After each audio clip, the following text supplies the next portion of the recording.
Hola amigos y bienvenidos a este cuarto video de la serie de si fue Jesús una persona real o no, donde vamos a analizar un poco todo este tema. Y bueno, no se puede hablar de la cuestión de si Jesús fue una persona real o no si no mencionamos los evangelios. Los evangelios, como ustedes saben, son 4 libros que están en la Biblia que tratan la vida de Jesús terrenal, la vida terrenal de Jesús, y son los evangelios de Marcos, Mateos, Lucas y Juan, que se escribieron en ese orden. Ahora vamos a hablar un poco de ellos. Ahora, lo primero que hay que saber es que estos 4 evangelios no son los únicos evangelios que existen, ¿no? Existen muchos evangelios y existían muchos evangelios que son, bueno, los evangelios llamados no canónicos, ¿no? Que muchos son los evangelios, los así llamados evangelios no gnósticos.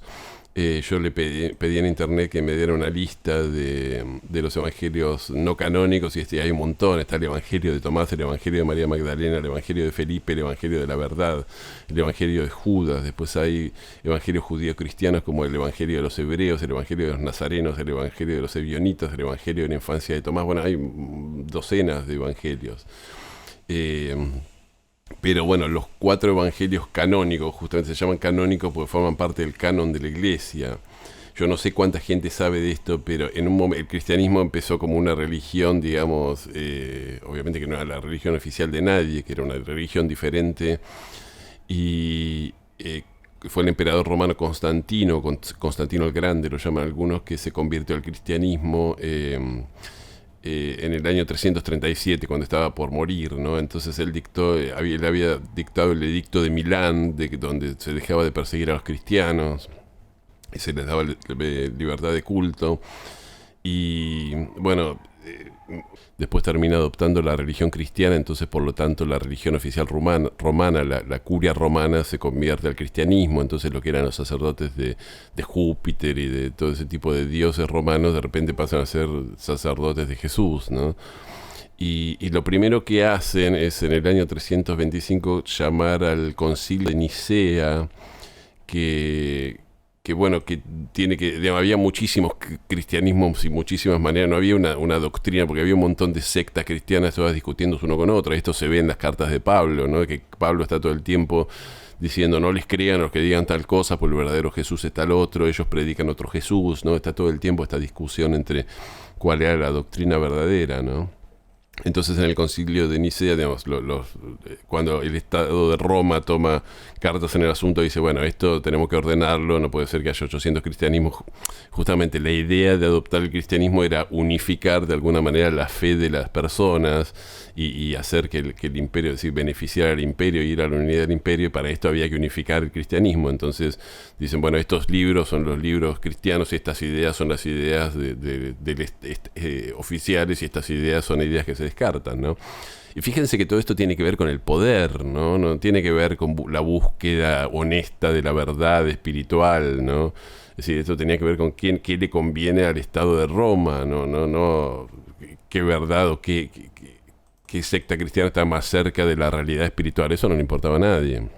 Bueno, como decía, los 4 evangelios canónicos son los de Marcos, Mateos, Lucas y Juan. Ahora, estos están divididos porque Marcos, Mateos y Lucas son básicamente el mismo evangelio, y se los llama los evangelios sinópticos, ¿no? Es decir, por supuesto, tengo que aclarar que, digamos, si bien la tradición de la iglesia dice que los 4 evangelios fueron escritos por los apóstoles, por el apóstol Marcos, por el apóstol Mateo, esto no es así, obviamente, ¿no? Es decir, eso es una asignación que se hizo después, ¿no? El primer evangelio que existió fue el de Marcos, ¿no? Y se sabe que el de Mateo y Lucas son simplemente una reescritura del de Marcos, agregándole, que los autores le agregaron algún que otro detalle para embellecerlo un poco más, pero que bueno, son básicamente el mismo evangelio, ¿no? Después viene el evangelio de Juan, que es un poco diferente. El evangelio de Juan es como más espiritual, y empieza diciendo: en el principio fue el verbo, bueno, en español, que en griego es: en el principio fue el logos, ¿no? Y recordemos que el logos en el platonismo se decía que el Logos era, este principio divino que actúa como Dios, era inaccesible. Dios se comunicaba con los humanos a través del Logos, y era el Logos el lado activo de Dios. Es decir, son conceptos que después se fueron perdiendo, ¿no? Y, por ejemplo, el Evangelio de Juan pone mucho énfasis en los milagros de Jesús, como que era que Jesús no descubrían que él era el enviado de Dios, el Mesías. Entonces él empieza a hacer milagros, como en el Evangelio de Juan es donde aparece la historia de que él va a la boda de Canaán, y Jesús va a la boda de Canaán y convierte el agua en vino, ¿no? Y varios otros milagros que no aparecen en los otros, ¿no? Es un evangelio un poco diferente y fue el último que se escribió. Bueno, vamos a las fechas, ¿no? Porque si bien no se sabe bien las fechas, se cree que el primer evangelio fue el de Marcos, que fue alrededor entre el 65 y el año 70, ¿no? Que fijémonos que es 70 años después de la muerte de Jesús, ¿no? O 70 años después del nacimiento de Jesús, ¿no? Después está el Evangelio de Mateo, que está en el año 80 y 90, más tirando al 90. El Evangelio de Lucas, que también está en el 80 y 90. Siempre se habla de que los evangelios son alrededor del año 95, que tiene que ver un poco con esto, con el de Marcos un poco antes. Y el Evangelio de Juan, que es entre el 90 y el 100, ¿no? Entonces, que es unos años después. Ahora, hay una cuestión muy extraña, que es esta, que es que si bien los evangelios ahora todo el mundo da por hecho, después se dio por hecho que los evangelios eran los libros oficiales sobre la vida de Jesús, los evangelios estuvieron dando vueltas, pero nadie los citaba, ningún cristiano de la época. En el video anterior yo mencioné a San Ignacio, que era un mártir cristiano, que fue el primero en hablar de que el Jesús verdadero era un Jesús que había muerto, que era hijo de María, que había muerto por Poncio Pilato, es decir, el Jesús terrenal que hoy conocemos, porque el Jesús de Pablo parecía ser un Jesús cósmico que no tenía biografía, ¿no? Por lo menos no tenía biografía terrenal. Sin embargo, Ignacio en ningún momento cita a los evangelios como fuente de esto, no dice como dice el Evangelio de Marcos, como dice, ¿no? Hay algunas citas donde alguien dice, como dicen las memorias de los apóstoles, ¿no? Pero recién se cita, la primera persona en citar los evangelios, bueno, es otro santo mártir cristiano que es Justino el mártir, y los cita recién en el año 150, o sea, recién en el año 150 se empiezan a usar los evangelios, 150 años después del supuesto nacimiento de Jesús, se empiezan a usar los evangelios, que en realidad habían sido escritos algunos 80 años antes, por ejemplo el de Marcos, o los otros por lo menos más de 50 años antes, ¿no? Entonces, ¿qué pasa? ¿Por qué está esta discrepancia? Si se suponía si suponemos que el cristianismo primitivo deriva de un Jesús que caminó por la tierra, y que los 4 evangelios son, justamente la expresión, la narración de los hechos que tuvo esa vida de Jesús, y que todos los primeros cristianos estaban hablando de un Jesús que había sido un Jesús terrenal. Es decir, ¿por qué recién a los 150 años empieza a aparecer estas memorias o biografía de Jesús caminando en la tierra? Esto es muy extraño, ¿no? Entonces lo que parecería indicar esto es que los evangelios iban en contra de la noción de Jesús que era predominante en el tiempo. Hasta el año 50 se hablaba de un Jesús que era más un Jesús cósmico, y no era un Jesús que había caminado sobre la tierra, y por eso no se citaban los evangelios, ¿no?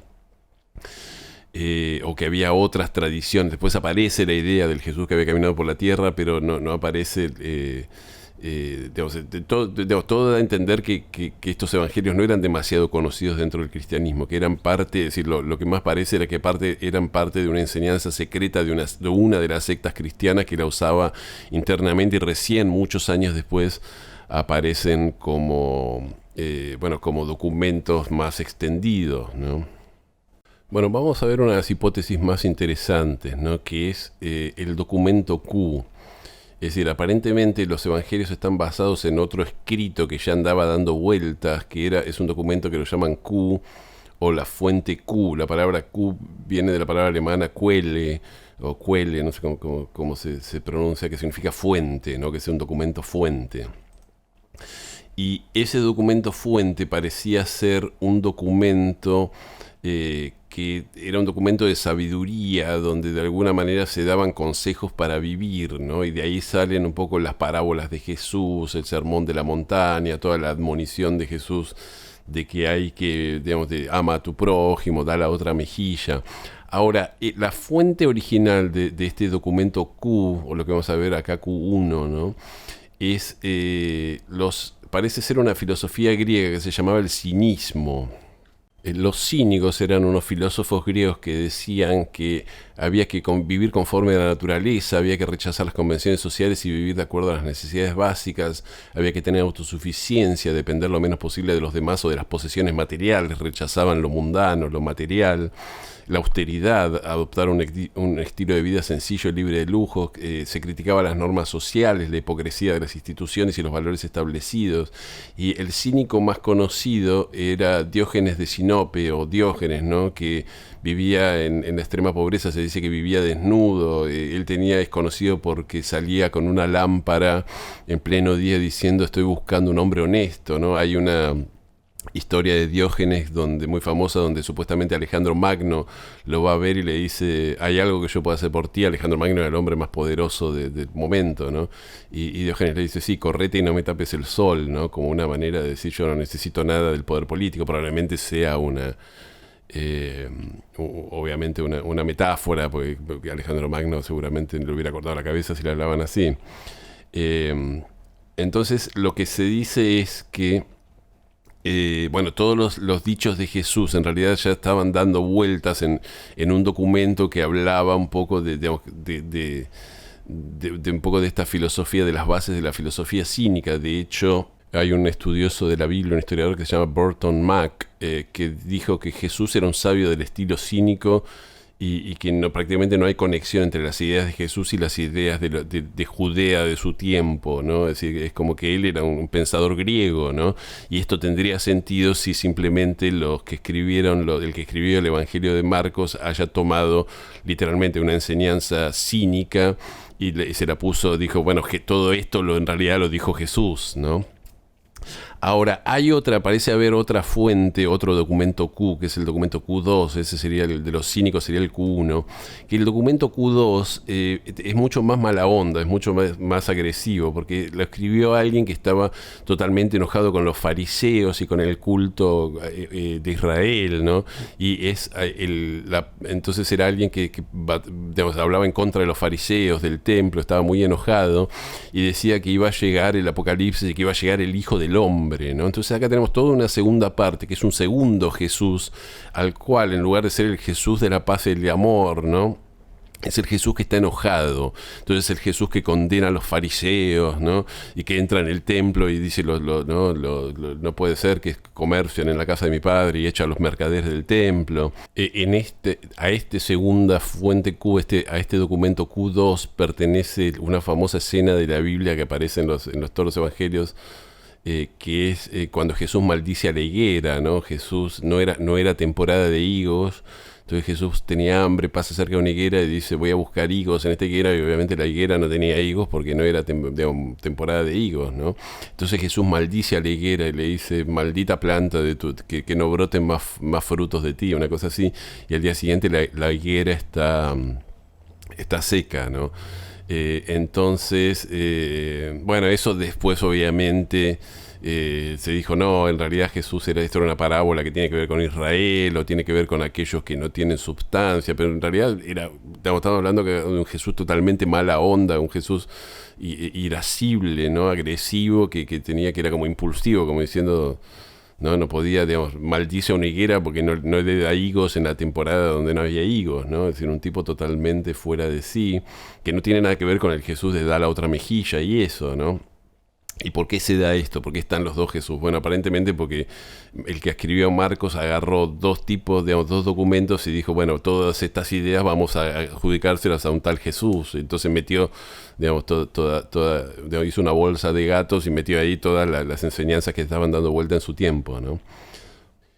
Esto es algo que es muy interesante, les pido que presten atención, porque esto es algo que yo no me había dado cuenta hasta que empecé a leer acerca de esto, ¿no? Que es que Jesús parece tener dos roles, que son dos roles diferenciados, ¿no?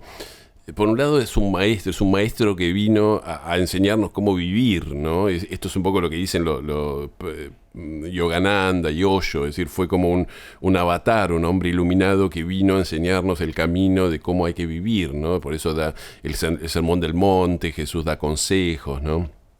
Jesús, digamos, habla en parábolas, es decir, enseña cómo hay que vivir, es un maestro espiritual, ¿no?